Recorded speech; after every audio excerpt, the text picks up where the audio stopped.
Nick Langer, welcome to the show. Thank you for having me. My absolute pleasure. I'm very much looking forward to speaking with you, and I would love to hear to kick us off with what's the number one thing you're excited for our listeners to learn from this conversation today?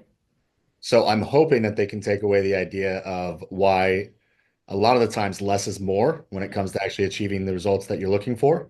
We can get a peak level physique.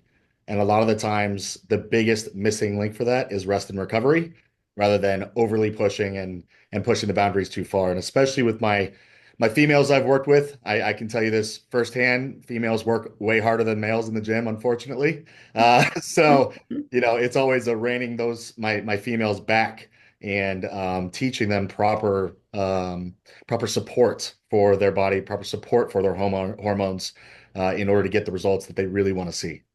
Awesome. I love that. And I'm sure we will give a lot of practical takeaways for people to understand and how to implement that practically when it comes to taking a step backwards without or taking a step back, but without feeling like you're gaining 10 pounds right away or you're losing all your gains in the gym. But to start us off with, also please share with us how you got into physique enhancement and in general coaching. Yeah, so I got into coaching be almost 15 years ago now. So back in 2010 is when I first started coaching. I started out like most coaches. I started in a big box gym training people in person, and quickly learned that what I had kind of learned through certifications and also learned through college as a pre-med biology major was that a lot of the principles you were taught didn't end up working as practically as you thought they would when you worked with people in person. And so it gave me this passion to start diving deeper and start to understand functionally how the body actually works and functionally how hormonal health works and how we can optimize the system to get the best results. And so I've been on basically a never-ending journey for the last 15 years, kind of diving deep into all those aspects to really understand the response that the body's going to give us depending upon the stimulus that we give the body. Awesome. Very, very good summary. And I love your journey into coaching and where you are today. You and I connected at the Fat Muscle Conference, and I just absolutely loved your presentation there. Maybe you can just share with the listeners here as well what your presentation was about and why you felt like that was important to talk about. Yeah, so the presentation there was about dealing with either a beginner, brand new to competing. So a lot of my clientele that I work with are competitors, past or present. And so I went over kind of the ideas of kind of the differences when we're working with somebody who's just getting into competing versus somebody who's an advanced competitor, and the differences that we might see between knowledge when it comes to nutrition and kind of navigating a lot of those baseline entry aspects, but then also helping to understand kind of like timelines and being realistic about what that looks like for the individual. And I think, when people come into the competing world, they have this idea of like, I know a lot of the males that I work with, they're like, oh, give me a year and I'll be the next Chris Bumstead. And it's like, it's not how this works. The same thing with a lot of my females that I work with. They're like, well, I can be shredded in no time. And it's like, well, that's not necessarily the case, right? And so talking about those big differences between somebody that's just starting out versus somebody who's been in the game for a longer period of time and how we adjust everything from the nutrition to the workouts to recovery modalities to intensities to all of it and what that looks like for each individual.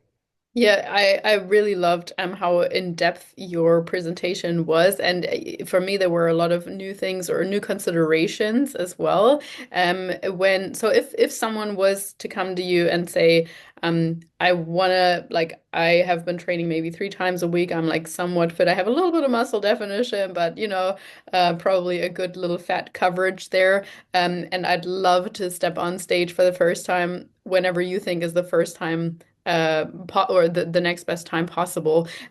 What would you say to such an individual?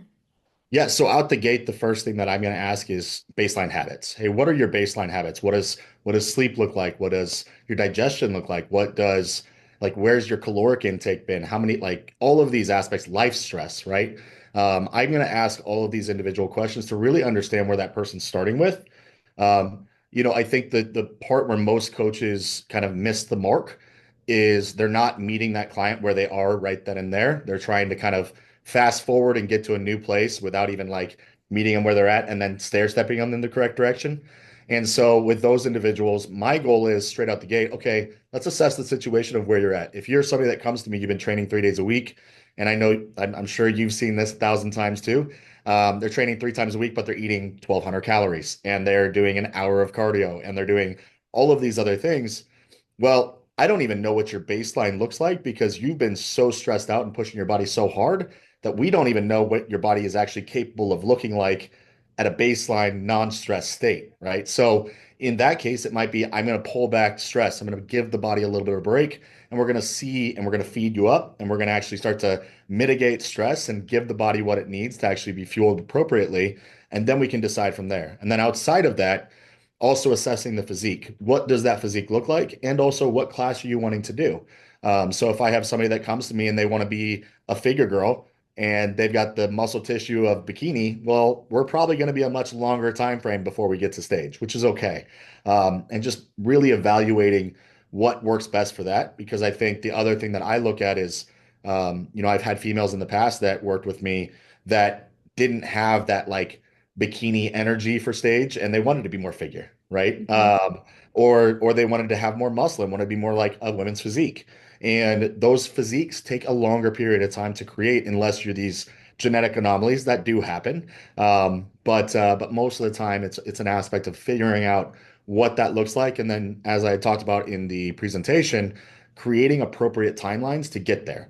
And what does that look like? And being realistic about that and kind of how I had said, if somebody came to me and said, it's going to take you 15 years to be able to be an open bodybuilder, I probably would have questioned it, right? I probably would have been like, wow, that's going to be a long, long, long haul to get there. But at the same time, it's also a realistic aspect, and I want these things to be realistic. And I think in the world of Instagram, we've got a lot of instant gratification aspects going on. We have to be, as coaches, we have to be that voice of reason of this is what's really actually attainable. And here's the timeline of what that actually looks like based on the past evidence that I have of the people that I've worked with. Yeah, absolutely. I think those baseline intakes and just really assessing and, as you mentioned, meeting the client where they are is so important. And I can imagine many coaches skip over that part or just are tempted to hand out a generic answer, a generic template or whatever. So I love how individualized you're really taking it. And so then shifting to the other end of the spectrum amongst the more seasoned athletes, what do you kind of see the pros and cons of working with more experienced competitors? Yeah, so experienced competitors, it's kind of a twofold here. Um, I've been blessed in the aspect that the majority of the individuals that have come to me that are more experienced have been very open-minded and been able to take and be coachable. A lot of the times I've seen where that has been a hindrance for a lot of experienced athletes if they've already got this kind of mindset of like, oh, well, this has worked for me in the past, so this is what's going to work again. And, the way that I kind of combat that is the same way that I combat it if I have somebody that comes to me that's general health and they're like, oh, well, this has worked for me in the past. The answer to that is cool. Well, if it's worked for you in the past, then why are you here in the first place? Right. And if it's gotten you to where you want to be, then why are you even here? And that makes them understand, okay, well, maybe that there is a better path, a better way to go about this. And when it comes to my experienced athletes, this is another concept that's very hard to get across to them because we still have a lot of coaches that are in the industry that are very much like old school mentality of push, push, push, push, push. And they come to me and I'm like, no, we're going to take rest days. We're going to kind of back off. We're going to refeed at appropriate times. We're going to watch body temperatures and things like that to keep an eye on how things are looking. And I start to kind of go more scientific on them and they're like, yeah, that I don't know about this. Right. So more experienced athletes, it's just getting past that initial kind of like ego. But I think a lot of that is also as a coach, do you actually have the database of results that you can show these people that this is what's happened when I've done this in the past? And then also building that trust and helping them understand the rationale of why you're doing things Mhm. and the education behind the ideas of what you're putting across to them so they fully understand. And again, understanding that, they have a goal and my goal as the coach is to get you to that goal and I'm not going to do anything that's going to hinder that and it might seem like it's kind of unconventional what I'm going to do but if you can just trust me and put your trust in me, I can guarantee you that I'll get you where we need to go. It's just going to not be your normal bro style tactics to get us to that end state, right?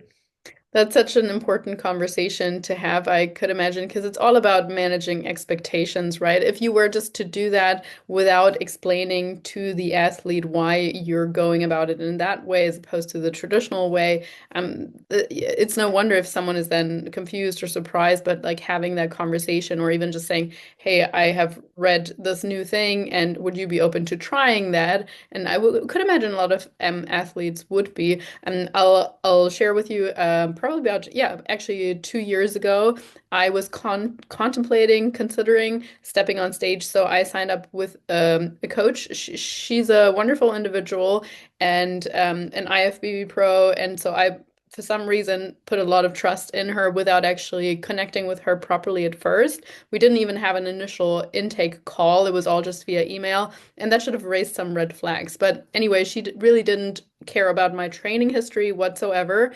And what put me off the most was whenever I had a question, she just said, that's how we've always done it, or that's how it works for me. And I'm like, well, I'm not like, I want to know. I'm someone who's incredibly curious about everything.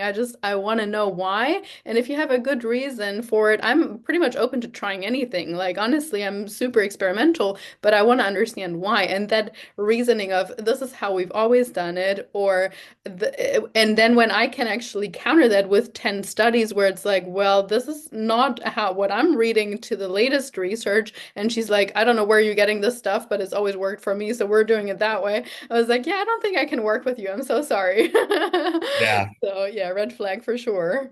Yeah, I mean, unfortunately, that is one thing that I've kind of actually it was funny because I'm actually made a Instagram post that's coming out, I think, this week on that one. But one of the red flags that I put out for people that are looking for coaches is if you have a coach that's dogmatic and has an idea of this is exactly how things have to be done no matter what, that is the wrong coach. Mhm. The longer you're in this field, the more you understand everything's a gray area. What works for one person is not going to work for another, and we have to take into account all aspects when we're looking at a human body. It's not just the body that we got to look at. We've got to look at external factors, internal factors. We've got to look at all of it. And I think, you know, saying, "Oh, well, this has worked for this person, so it should work for you," is not the way to look at it. Because again, I have worked with way too many people over the last 15 years. And I can tell you right now, not a single one of them was on the exact same plan, doing the exact same thing. There are always adjustments, there are always changes, and and it's always going to be progressing. Like you got to look at even the science is always changing. It's one of those things where it's like, oh, well, this makes sense now, but we might a year down the road see something that's completely different. And what I do is I just do trial and error with the people that I work with based upon what the research is saying, right? So, That's amazing. um, and that's how it should be. It should be one of Yes. those things where we're open to learning, we're open to experimenting, we're open to trying new things because there's always going to be advantageous things that are going to come out and the research continues to grow,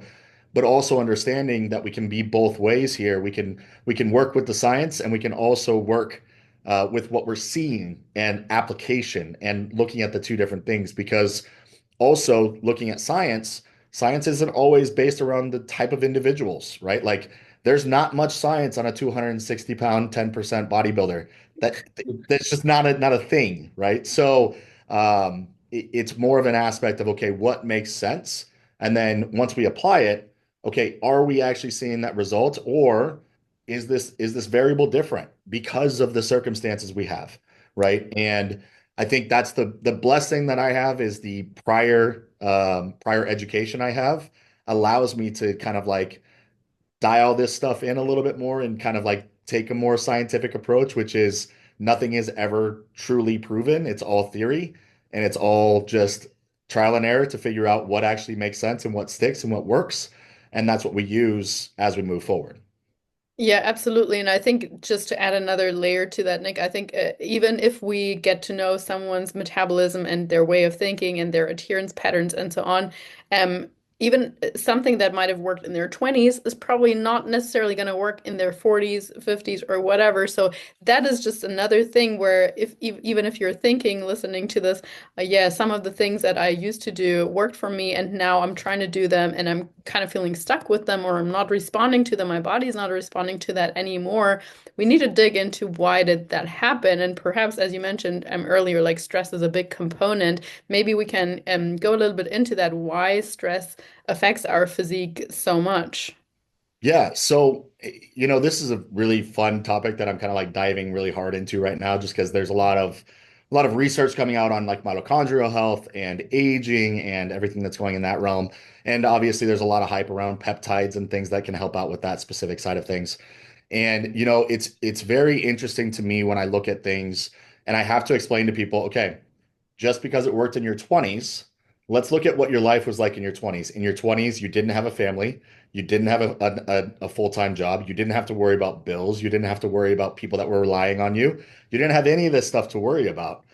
Those are stresses, right? We have a bucket. There's an amount of stress you can deal with, and what I've seen is what we see as genetically superior individuals are individuals that can literally just deal with a shitload of stress. Pardon my French. That is just the truth. They can pile on the stress and their body responds. But I will tell you this, 90% of people will not be able to do that. They're going to have dysfunction. And we're going to see hormonal dysfunction. We're going to see mitochondrial dysfunction. We're going to see issues as far as thyroid dysfunction. We're going to see a lot of these things downregulate because of the amount of stress on the system. And so, again, this is also the reason why I dove a lot further into functional health and understanding how all of these systems actually communicate with each other. Because once you start to really understand it, it makes a lot more sense of why things are breaking as we're getting older. And there's a plethora of things that are going to lead to dysfunction, but the underlining aspect that everybody has to look at is inflammation. Inflammation is what causes your body to break down, and inflammation is caused by stress, and stress can be all sorts of things. It's not just what I'm doing in the weight room. Um, but the other aspect of that is that's why what I do with a lot of my clients is we track sleep. We make sure you're recovering because the number one way to get rid of that inflammation is sleep. And 90% of people are not getting 7 to 8 hours of sleep, consistent 7 to 8 hours of sleep. And the downward effects of how fast that actually impacts hormonal health, mental health, cellular health, it's insane how fast that actually takes an impact on all of those aspects. And you compound that for 10 years, and now we're at a point where you're completely dysfunctioning. You have got metabolic dysfunction. We've got insulin sensitivity issues. And yeah, of course, what you did in your 20s is not going to work now because we're not at the same starting point. So that's Yeah, why we've got to look at that. 100%. And I think, again, there are many things to that. For example, often we don't even feel like this is the most amount of stress we've ever been exposed to. Like, 10 years ago, I was under way more stress and I handled it just fine. But our bodies are so smart. Like they tolerate things until they don't tolerate things anymore, right? It's like for a long time, your body was okay sleeping 5, 6 hours and hustling 2 jobs and doing this and that. And because you're under that high cortisol, high stress state, but eventually it's like, oh, okay, this is never ending. Well, I'm gonna rebel now, and I'm actually gonna try to get you to stop now because for a short amount of time, I'm okay complying with whatever you want me to do, but eventually I have to force you to stop. And so it sometimes seems like there's like a time lag, if that makes sense. And that's hard for people to grasp because it's like, I've been way more stressed before. Why can't I handle X anymore? Or why is my body suddenly rebelling? Do you see that as well? Yeah, 100%. I think it's an aspect that I try to implement into a majority of my clients now, which is you've got to be proactive about your health. We are all way too reactive. We are all just waiting for something to break rather than actually keeping an eye on it. And that's the key that I see for most people is they just haven't realized how much stress their body's under until they start looking at the metrics. And once you start to see, like I have people that track and they all of a sudden they're tracking their resting heart rate or their blood pressure or their blood glucose, and all the numbers are through the roof. And then we go and get blood work done, and their inflammatory markers are high, and we've got hormonal dysfunction and thyroid's downregulated. They're like, oh, now I see it on paper, so it makes sense to me, right? And again, this isn't an overnight thing. It's not like all of a sudden one bad night of sleep is going to get you to the point where everything downregulates. This is years worth of inflammation on the system, and we can't overcome that right away either, right? And this is where kind of bringing us back to that initial point, I've got to meet that client where they are. And so what it might end up being is we're going to actually back you off on the stimulus you're putting on your body because your body's been in sympathetic state for so long, you don't even know what it feels like to be relaxed. And so our goal now is let's get you used to being relaxed. Let's get you into a parasympathetic mode. Let's get your body to a point where mitochondrial health will come back, where you're actually efficiently using oxygen, where you're actually fueling the body to actually repair, and then we can go from there. But Mhm. that's the hardest thing to get across to people. And also the other side of that is the more stress we have on the system, the worse your gut health is going to be, which then also is going to cause issues when it comes to mineral and vitamin absorption, which again then causes more disruption in the actual hormonal aspects, right? So again, everything is connected, and this is the reason why we have to evaluate all aspects, because I can look at somebody and they might look healthy in person, but the minute I start to dive deep, I'm like, oh, you're just a ticking time bomb. It's all it is, right? And Yeah, I'm sure so you've seen it. oh, absolutely. And I'd love to dig a little bit more into the downregulated thyroid. So, okay, if someone says, right, okay, I guess I should focus more on my sleep, blah, blah, blah. I get that. I'm also okay with doing one less day at the gym or dialing back my cardio. Aside from those two things, what are some practical strategies that someone can employ to improve their thyroid health or thyroid regulation? Yeah, so thyroid is a pretty interesting one. The first thing that you can do without even having to do blood work is check body temperatures. So we can check body temperatures like right when you wake up in the morning. So upon waking, your body temperature should be around like a 97 to 97.4, right in that area. And then after meals, about 40 minutes after your first two meals, we should see your body temperature in like a 98.1 to 98.5 range, right? That basically just means your body's actually kicking up T3, thyroid hormone, free thyroid hormone, which is then going to end up kicking up metabolic rate, which is then going to help you burn through everything. So if we see those temperatures downregulated, that gives us an idea that there's probably something going on with the thyroid.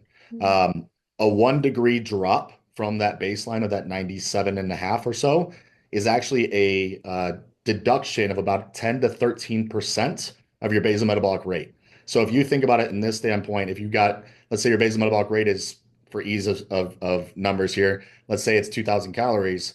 Well, then your actually basal metabolic rate is only 1,800 or less at that point in time, simply because your thyroid's downregulated, right? So very simple thing for us to kind of look at is what is your body temperature doing? Now, once we have that understood, then the goal for me is, okay, let's support the thyroid. Let's make sure that we've got the correct vitamins and minerals coming in, whether that's easy things like your B vitamins, your selenium, iodine, things like that to help out with support of the thyroid.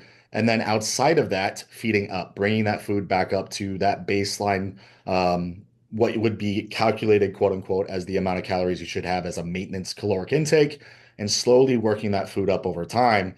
And again, if we have somebody who has downregulated thyroid, they're not going to get hunger signaling, right? So this is where we got to meet them where they are. If they've been eating 1,200 calories and their quote unquote caloric calculator says they need to be eating 2,000 calories, you put them at 2,000, they're not going to eat it, right? And they're going to feel like hell. So my goal is let's make sure that we actually just slowly, incrementally bring that food up. And the cool part about this is, as a coach, you look like a magician because you got somebody eating 1,200 calories, you bring them out of the gym more, you put their food up to 1,500 calories, and they lose 5 pounds. I'm like, how did this happen? And you're like, because we're actually taking the stress off your body, right? And so that would be like a realistic thing, right? Slowly working those foods up, supporting the thyroid. And then the other thing that thyroid actually kind of controls, that we want to make sure that we're supporting, is also digestion. And so making sure that we're keeping that digestion moving appropriately. Specifically in females, the number one way that we're going to clear a lot of estrogen dominance or estrogen issues is through fecal matter, right? Getting that out of your system. And so if we can get your body properly moving fecal matter through your system and actually having a regular bowel movement daily, Now we're also going to help out with balancing some of those hormonal aspects we have going on too, right? So, making sure we have that supported, and making sure that we can get a regular bowel movement daily.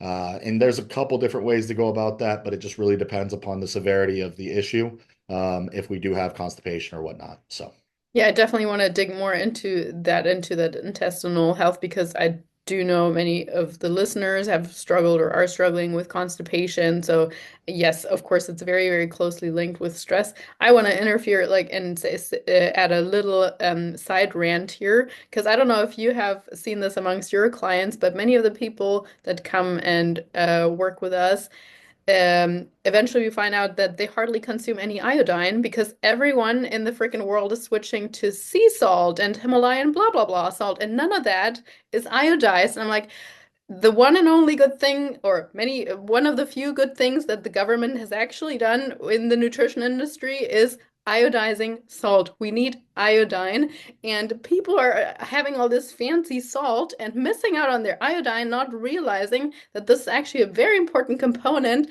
And it makes me honestly, the amount of people in just the last couple of months where I'm like, you're not consuming iodine. This is a big, big driver of thyroid health. We need to have iodine. I'm going to stop my rant now because oh, I you're could good. probably Yeah, go yeah. on for another 5 minutes. But it's just driving me insane when we're thinking we have all this super high, I don't know, $20 salt or whatever, and might it be some super minerals, but it's lacking the iodine. Yes. Yes. Yeah. Yeah, it's interesting. So the two kind of salt that I actually recommend to most of my clients is an iodized salt and then actually new salt, which is actually a potassium-based salt. Hmm. Because that's another kind of issue that a lot of people have is Yes. not having enough potassium, right? Yes.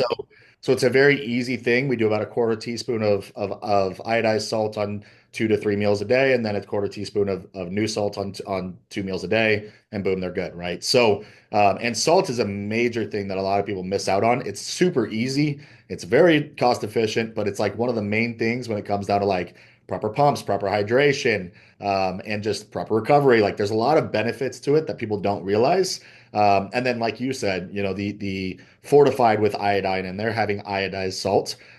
Again, that is an easy way for us to get a source of iodine in throughout the day that a lot of people miss because they're now replacing it with all these other random salts. So yeah, Yeah, and I totally empathize because, of course, we're just trying to give our body the very best possible thing, or we hear, don't salt your food too much, and then people, hardly have any sodium in their salt because they're just consuming or they're eating so clean and just adding the tiny little bit of their sea salt flakes or so, and in the end, cramping more, not performing as well in the gym. If you add more cardio to that and they're sweating more, living in a hot environment, what are we doing? Some of the easiest fixes out there. So yes, but yeah, let's go back to the intestinal health because I do think having regular bowel movement, I mean, that's one of the biggest gifts you can give to a client, right? Often they don't even know how terrible their digestion is. Oh, I've always been only going to the bathroom every 2, 3 days. It's just normal for me. That's like a statement that I hear quite often. Like, no, no, no, no. Okay, maybe you've settled for that normal, but it's not where you should be settling. We should still work on that. So, yes. so what can we do to work on that? Yeah. So, yeah, trust me, the amount of times that I have people that are like, it's been 2 or 3 days and that's normal. I'm like, that's not normal, just so you know. Mhm. So our bare minimum should be at least one bowel movement a day. That should be our bare minimum. Very easy things that we can make sure that we're doing. Again, making sure we're properly hydrated, making sure we do have the right sodium, potassium, things like that. Making sure that we do have enough dietary fiber. So for every 1,000 calories or so, we need about 15 grams of dietary fiber for every 1,000 calories. So just making sure we have enough dietary fiber in the diet as well. And then outside of that, there's a drink that everybody hates that I put into their protocol, but it's a digestive drink that we do first thing in the morning. That's got apple cider vinegar. It's got lemon juice. It's got let's see here. I'm trying to think of all the stuff that's in there. Aloe vera, greens. So it's kind of this like concoction that they'll drink first thing in the morning. But that kind of primes everything to get things moving and moving in the right direction. And then outside of that, a lot of the times when I see issues with, let's go down two holes here. When I see the issues with having issues as far as like acid reflux, That is actually an issue of low acid most times. So it's actually low stomach acid. So the easy fix for that is just betaine HCl with pepsin. That'll help out with kind of keeping that in order. And then when it comes down to actually keeping things moving through the system, there's a few different ways to go about this. A short fix is what everybody knows because they've had to do it for whatever surgery they've gone in for. But using like magnesium citrate with vitamin C will help to kind of get things moving through the system. The other two herbs that I actually like are Cascara sacrata is one, and then Triphala is the other one. So those will both help out with keeping things moving through that digestive system. And so if you're having an issue, like we have issues where we're not having normal bowel movement daily, until we get that thyroid up to where it needs to be, because thyroid is one of the main contributors to motility and keeping things moving through the system. Until we get there, those would be some low, easy things to add in, just to keep everything moving through the system. Yeah, awesome. And I mean, that all makes sense, all sounds reasonably basic, but nonetheless, yeah, I think people are sometimes surprised with how little they're actually drinking, hydrating when you actually do start tracking it and just bringing their attention to it. So we always need to create that awareness in order to initiate change. I absolutely love just that baseline. And as we were mentioning beforehand, stress still is one of the biggest impactors. And so even incorporating I don't know, something like sauna from time to time, like that warmth is just going to get those muscles around the intestines to help your body to relax as well, or a couple of minutes of deep breathing after your workout, or even just making sure you're not eating in a super stressed state. I think that's often the biggest thing when you're like trying to shove things in while you're still running around. Your body's literally not in a rest and digest state. So how are you expecting it to digest? That's For kind of, sure. yeah, ironic, I guess, sometimes. No, I agree 100%. And I think the other thing with that is like when we think about eating our meals, right? When you eat your meal, it technically should be in a different place than you're working all day long, right? You should be taking your time to get away from that. You should take your time to actually chew and enjoy your food and not just rush to put it down as fast as possible. So that is a major key. And then again, like you said, hydration, making sure we're getting enough water in. Bare minimum for most people, 120 ounces of water a day is basically what I put as like a bare minimum, no matter their size, just to actually make sure we're getting enough from that standpoint, which again leads to the point of like making sure we've got enough salts and whatnot in Mhm. the diet because we don't want to throw that out of whack as well. And then the other thing that you can actually do that I've had success with if I have an individual that has consistent bowel movement issues is also a thing called gut smashing. So you can actually take a like a medicine ball and actually lay on the medicine ball and then actually roll it on, like lay down on it and roll it around that abdominal cavity in a clockwise fashion. And that'll help to kind of move things along through that digestive system as well. Yeah, it always sounds so strange to people, but it truly is effective. I years ago I did like a sports massage therapy course, several in a row, and part of that was massaging the intestines like along the way. You just need to make sure you're massaging it in the right direction, so it actually goes out in that direction. So I guess that would be how you would say it was like clockwise, but anyway. So it does help getting things moving for sure. And Nick, I know you're also super passionate about mindset and just talking about everything mindset related, because of course, stress management and sleep and so on is everything is closely linked. I read a quote on your content just recently and I absolutely loved it. So I want to hear what caused you to post it. And that was, the price of excellence is discipline and the cost of mediocrity is disappointment. And I was just like, wow, this is beautiful, absolutely beautiful. And yeah, please talk to us about that quote and what inspired you to post it. Yeah. So, I've had probably over the past few months here, just a lot of people that have asked, because, prior to going into our interview here, I said I have my hands in a bunch of different companies, right? And so people have asked, why, like, how are you able to achieve all of this and do all of this stuff and do all of these things all at once without, I would say pulling your hair out, but I'm bald, but we'll say that, right? And the key here is it's discipline, right? I'm doing things when I don't want to do them. There are plenty of times that I don't want to do something, but it's the discipline that has gotten me to where I am, and it's the discipline that will continue to get me to where I want to be. And I think that's a missing skill, but it's a skill everybody can create. And so I try to make it a key point for people to understand, like, I wasn't born differently than anybody else. This is not some random thing that like I am blessed with. It's more of an aspect of it's how I've created and changed my mind to understand that no matter what, I have to stay disciplined to the tasks that I have every single day, only because the fact that's the only thing that's going to get me to where I want to be. And also the other thing is I'm a man of faith. It's also the only way that I'm going to get to the purpose that I've been put on this earth for, right? And so when it comes down to it, it's an aspect of understanding like this life that I've been given is a blessing, and the only way that it will come to the fruition of what it should be is through discipline and discipline executed every single day. And if I'm not disciplined and I stray away from that discipline, then that mediocrity is going to be way worse than the short-term pain of having to do something I don't want to do right now, right? And so that is literally kind of the mentality that I've always kind of like instilled in myself and built. And I can tell you right now, it's something that has taken a long time to build that much resilience and discipline to make myself do things when I don't want to do them. Um, and it's a skill, like I said, and it's not something that's just innately to me. Anybody and everybody can create that skill.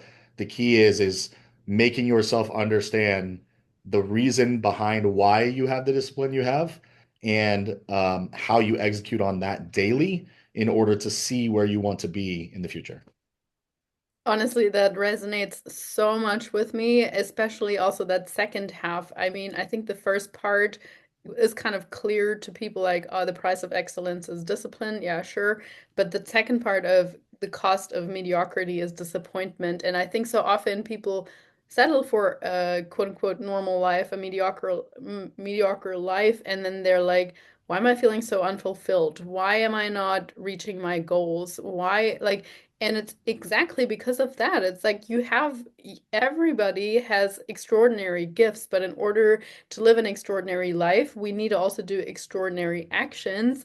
And we can't just follow into the normal pathways that lazy society has laid out. And I'll be honest, like so often people say to me also, oh, you're so disciplined with your food or with your exercise or whatever. By now it's all habit anyway, but I'll say honestly, I'm the laziest person you can, like, by nature, I am super lazy. And that's why I have all these structures and all these sort of quote unquote rules for myself so that I don't need to exert willpower and like mental strength with every single decision. It's just like, what are my priorities? Okay, clear, my decision is made. What am I supposed to do here and there?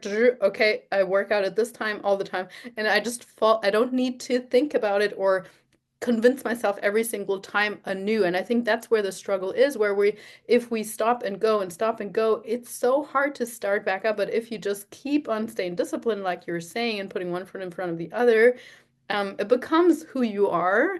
And then that's just what you do. So I absolutely love that. Yeah, and I think, it's even more important to kind of put that out in the aspect of understanding like I've quite a few general health clients, and the skill I'm trying to teach them is discipline. Mm. Because at the end of the day, most of these people that have come to me have tried dieting before, right? Or have tried some sort of lifestyle difference before, but they never created that underlining skill of discipline and never created habits like you had mentioned. And habits are created from discipline, right? And so it's an aspect of teaching them and helping them understand, hey, we're going to start to put these little habits in. And over time, those habits are going to become second nature. And then that second nature is what everybody else is going to refer to as discipline, right? Hmm. But it's really not. It's just a part of my day now, right? Like it's just like for me, first thing in the morning, every single morning, doesn't matter. I'm always prepping my meals. It's just a disciplined thing that I always do because I know, just like you, I know that inherently I am a lazy person. So if I don't have something on hand, I'm probably going to just go grab something because it's easier. And that's everybody. We're all that. I think 90% of people are going to be wired that way, where if we're going to go for convenience over discipline, that's just how we are. So I have to give myself no other option. And it's the same way that I work with my schedule. My schedule is laid out for me for the entire day. so that I just stay to it. I don't have a chance to do anything outside of what I have already pre-scheduled for myself, right? And that's that skill that you create over time and also understanding what works best for you. Um, and I think there is freedom. I think a lot of people see it as this like confining thing. There's actually freedom that comes from that discipline Mm. because I don't have to worry about a lot of things in my day because it's already set in stone and I already know what I'm doing. Um, and unlike that chaos, I think chaos is what breeds all of these, undecisive actions, right? Where we're all of a sudden just, boom, we're going to do this. And that's the problem here is that majority of people are living in this constant state of chaos rather than understanding exactly their timeline, where they're going, how they're doing it, what they're supposed to do. And that little bit of habitual nature actually helps us to kind of move the needle in the right direction. And over time, just building those habits one on top of the other allows us to get to a point where now you have other people looking at you going, how do you do that? Right? And Precisely. again, it's much like your health didn't go to crap in a week either. You're not going to build discipline in a week either, right? It's going to take time, and it's going to be one of those things that you have to consistently build on time over time over time. And it's just like any other skill. If you don't practice it, you will lose it. And I could easily go backwards at any given time. And honestly, that's probably now that I'm talking this out, that's probably the biggest fear I have is that if I don't continue to stay on my discipline or stay on my habits, that I'm going to go back the other way because I'll be lost and I'll go into that chaos. And so it's a lot easier for me to keep my brain in a good spot when I've got these habitual habits already in place and my discipline stays locked in. And then I'm just able to adapt to the things that come my way as the day goes on. Yeah, as I said, I absolutely love everything about this. And I mean, Nick, you've shared so many great practical tools with us today. So I truly think we fulfilled the hope that you said initially at the beginning of this podcast. But if people take anything away from this, I hope it's also that last message that discipline is something you can acquire. It's not something we're born with or not. We have a growth mindset. We can certainly step into any kind of identity that we want to take on. So truly, thank you so much for sharing that with us. I'm going to make sure to link all your handles and send people to BR Physiques as well. So thank you for your time. I truly enjoyed speaking with you today. Yeah, I appreciate you having me on, and it's been a pleasure.